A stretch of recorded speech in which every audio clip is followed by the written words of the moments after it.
দর্শক, টিকিট নিয়ে হাহাকার চট্টগ্রামের সাগরিকায়। প্রথম টি-20-র আগে স্টেডিয়াম চত্বরে হয়েছে বিক্ষোভ। এছাড়া অনলাইনে টিকিট বিক্রি নিয়ে পর্যাপ্ত প্রচারণা না করায় হতাশ দর্শকরা। যে দর্শকরা খেলার প্রাণ, তাদের স্টেডিয়ামে ঢুকতে করতে হয়েছে বিক্ষোভ। বাংলাদেশ ওয়েস্ট ইন্ডিজ প্রথম টি-20 ম্যাচের টিকিট অনলাইনে না পেয়ে হতাশ টাইগার সমর্থকরা।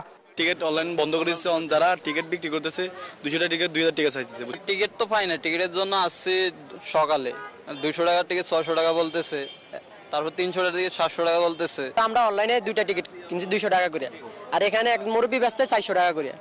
সেই সাথে অনেকের অভিযোগ, ম্যাচের অধিকাংশ টিকিট কালোবাজারিদের হাতে চলে গেছে, যা নিয়ে কোনো পদক্ষেপই নেয়নি ক্রিকেট বোর্ড। তাছাড়া অনেকের অভিযোগ, অনলাইনে টিকিট বিক্রির বিষয়ে ছিল না বিসিবির পর্যাপ্ত প্রচারণা। যুক্তরাষ্ট্রের 1 নম্বর জিম চেইন গোল্ড জিম এখন আবারও বাংলাদেশে। বসুন্ধরা আবাসিক এলাকা ও বসুন্ধরা সিটি শপিং মলে,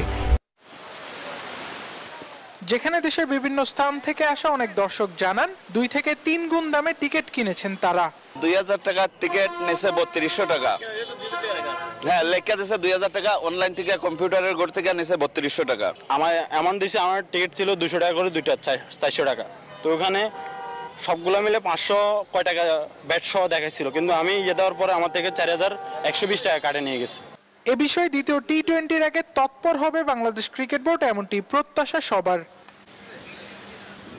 বীরশ্রেষ্ঠ মতিউর রহমান স্টেডিয়াম থেকে আবরার আল দাইয়ান, নিউজ 24, চট্টগ্রাম।